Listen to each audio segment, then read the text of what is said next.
Welcome back to the Pulse. Now to the rest of our stories. And the Ghana Police Service will soon withdraw all escort and security guard services rendered to people to allow private security operators take over. The legislative instrument 1571 of 1992 established the operations of the private security companies to augment government's efforts of providing security in the country. In February 2017, a directorate was established at the Ghana Police Service to oversee and regulate the activities of these private security companies. Now, the Director General of Private Security Operations, DCOP Edward Tebiri, said the police service will act in accordance with best practices and also ensure that private security companies abide strictly by the rules of engagement. Have made a decision, and the decision is to be communicated to the appropriate authority for them to know that Mr. A or B or people who occupy certain positions who may now be enjoying the services of police guards and escorts are no more going to enjoy. It's categorized, and we make sure those who deserve, and that's the best practice we have in the world. Not everybody has security for himself coming from the central government, that's the police institution. So the private security should now tap into that, areas where we shall live. They should be able to absorb those areas and then provide security. And so this is a time for them to also appreciate that it's not everybody in Ghana who must have policeman or woman following him or her. And that's the issue. That's fresh from November 1st, where we're going to enforce strictly the wearing of one or two of the uniforms these PSOs have adopted. At least 1 year is too much or too adequate for people to get their acts together and then conform to the wearing of this particular selected uniform, so that you and I will be able to figure out who is flouting the rules. IGP says, look, you are complementing the effort of the police in providing security for the people. Let us see you openly doing that in a very, decent manner, not this proliferation of uniforms, and the public suffers because they can't identify who is actually security personnel from company A or B. Now they are going to wear unique identification numbers after the minister has licenses all gas, and that is also to test or to provide the public with that kind of assurance that yes, a unique number I picked from the security officer is verifiable at the source of issue, that is the Minister of Interior, and we police will have a database that will also let us go around. And for that matter, if anyone who flouts all these rules, we will say that fine, you didn't know, we have not made you aware, but this time we are going to full enforcement right from 1st November across country. Well, joining me in the studio is Adam Bona, who is a security analyst and CEO of Security Warehouse. He will help us understand this action to be taken by police and its security implications. So how does it come across to you that private individuals will no longer enjoy the services of the Ghana Police Service? Thank you very much, and good afternoon to your cherished viewers. It's acceptable. Yes. Well, I come. You always come in the evening, so yes. I agree. Yes. Before I take that, I think I want to comment on the probe in Parliament. I'm a citizen of Ghana. Right. I think I'll urge Parliament to open it to the public. 2 billion of our money is gone down the drain. The president traveled to China recently because of 2 billion. And so if you are going to do this in camera, even the election petition was done openly. And so they should let us know what is going on. I don't want to say something before I'm invited. But then for now, I will, restrain myself and say they should let us, know what is going on publicly. But now coming back to, the reason why I'm here, I have been advocating for the police to do a total withdrawal of, you know, services to the banks, services to, you know, private individuals, and even, you know, some state individuals. Why do they need it? Especially some of our politicians. The truth is that I'm yet to see one politician, except the Bagbins and the, you know, honorable Bagbins and the rest, who have been in parliament for all this while. Most of them, you know, you come and you go, you come and you go. And so in other places it is not done. But somehow we have lived with this for a very long time. You know, Rickson, myself and you, who probably would not be entitled to, you know, police escorts. Right. And so for me, I think it is better late than never. And so I urge the police, even though looks like portions of it looks like a proposal, they should withdraw it. I mean, you look at, you know, DCs and, you know, some of these appointees, they don't need, you know, police escorts. You have sometimes 2 police officers following them. A police officer sitting in front of, you know, a state vehicle, you know, maybe a Land Cruiser. They will have to drive from this place, and they run a shift. And so when you have, let's say, a DC, you are likely to have probably 2, 3 police officers who are there just for the DC, at the detriment of the whole community. So for me, I think it is something that is welcome. Some of us have been talking about this, and it should be done. Let's learn from international best practices. I mean, in other places, it is only in this country you see Bank of Ghana, you know, telling people we are coming with money. Yeah. It's only in Ghana. Okay. Where Bank of Ghana will carry money and they are, you know, honking and telling people to move out. And so it tells you how, you know, excuse me to say, how uncivilized we are. In other places, Britain, in America, even the Bank of England does not hold money. Okay. It doesn't keep money. It is kept at private, you know, companies. Private, you know, call them bunkers and wherever, where these monies are, you know, are secured, safe, and, you know, they never get broken into. Okay. So why do we, you know, in any case, we keep the money even with them, and sometimes people set up banks, I mean, in quotes, you know. But, yes. but there are those who feel that this could have, in a way, could have some security implications. You agree? No, I don't agree. I think that we need to support it, because if you have about 40,000 police officers in Ghana, and largely most of them are providing guard duties.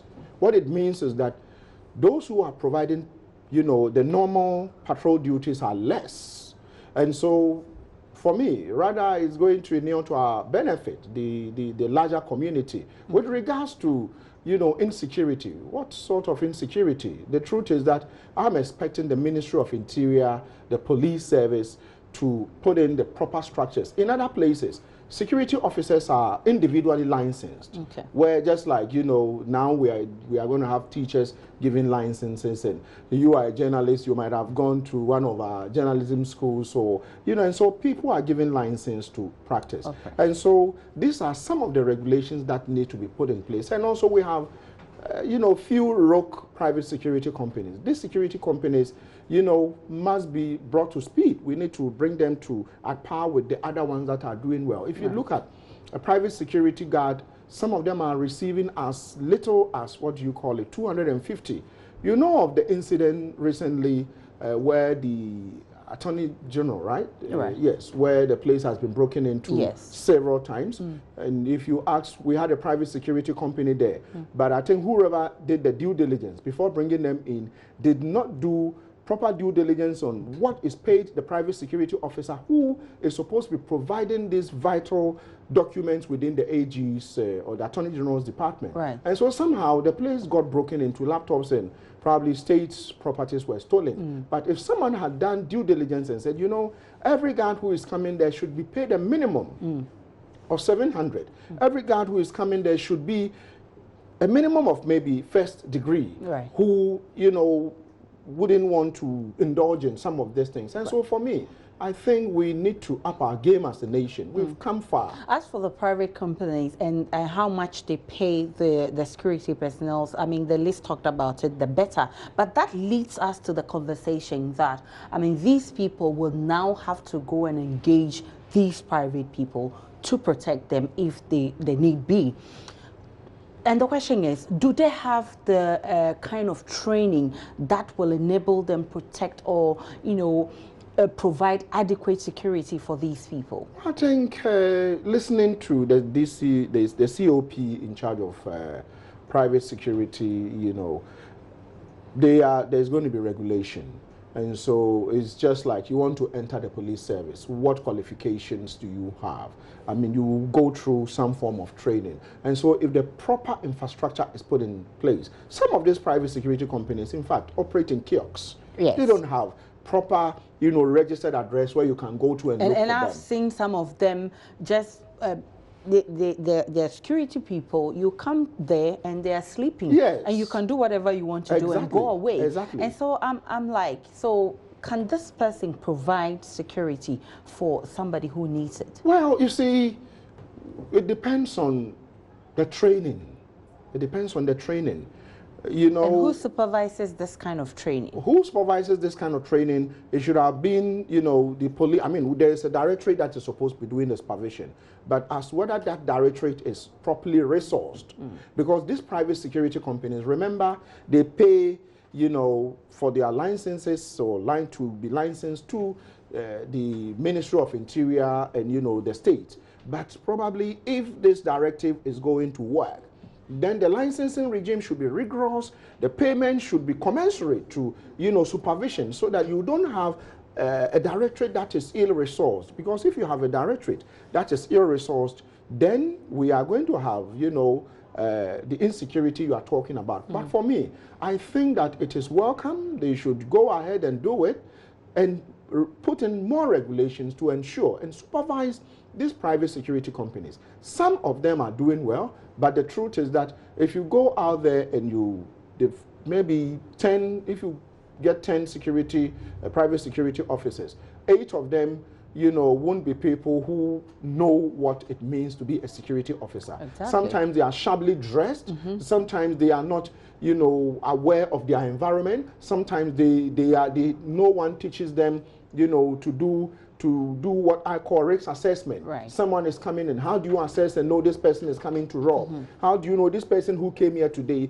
Let me look at the person so that if an incident happens and I'm called to give a description of whoever came in the other day, I'll be able to do that. They don't.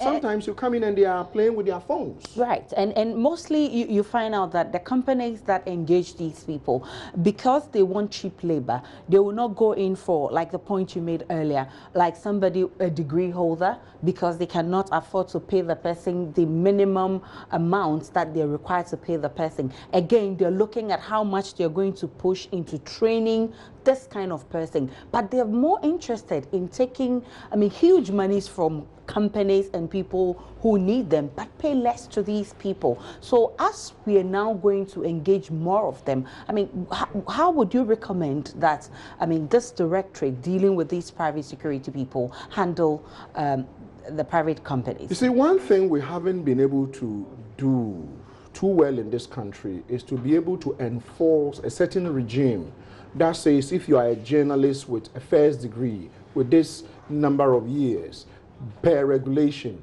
you are supposed to be paid, let's say, a minimum of $500. Okay. And so it comes down, I'm still going back to, this private security company. Right. If you have an individual who wants a private security company to provide his facility or, organization some security, usually what happens is that they are going, we'll say for a 12-hour shift, you have to pay, let's say, 800 CDs or 1,000 Ghana CDs. And so you have a 24-hour shift, and you are talking about probably 1,600 or so for a 24-hour shift. Out of that money, they have to pay probably a guard maybe 50% of what is coming or less. And the rest is going to be used to pay supervisors and coordinators and pay for office rent and pay for other, fees, which is needed to be able to run an efficient security company. And so when this regulation probably is going to be formalized, what needs to be done is to say, you know what, the minimum private security companies should charge should be, let's say, $3,000 $400 equivalent for a 12-hour shift. Right. And so if it is a 24-hour shift I have requested for, I know that every month I'm going to be paying $800 or its equivalent to the security company. Out of that money, or in the same regulation, then it is also made categorical that, you know what, you cannot also pay the security personnel who you are employing to provide this service. You can't pay them this X amount of money. Right. Once this is done, then we are putting in checks. But if you leave it, because remember, it is the demand. If demand is less and supply is more, I mean, I'm not here to talk economics, but the truth is that the end user gets to pay less. Yes. Because then the end user feels that, oh, if you don't give it to me, I mean, A is going to, you know, provide me that service at a less rate. And so that is where we are at the moment. But the interesting thing we see here is that, I mean, the end user really pays much, but the person, it goes to the companies, and the individuals who work with the companies rather gain less. That's what's happening now. No, but you know, that is, I beg to differ. No, you know, if I have employed you to work for me, I've employed you because I want to make profit. Right. And so if you are paying me, let's say, 1,000 Ghana cedis a month as a company, Yes. you don't expect me to pay 800 of that money to you know, staff, because first of all, you would have receptionists, you are going to have telephone, you are going to have air conditioners. I agree on and so that. the trouble here is not, you know, how much is paid to the company. To the company. It has to do with, you know, the company not being able to negotiate for that, you know, amount of money. Okay. And so just like we had the single spine and where they put in measures and say, you know how much a government worker would take. It doesn't matter, you know, if you are with GS or you are a nurse. But you are a security warehouse. Is that what pertains on the market, that security companies are charging less because there is competition? Because I feel that there are some security companies who charge extremely high, but of course their workers are not paid well.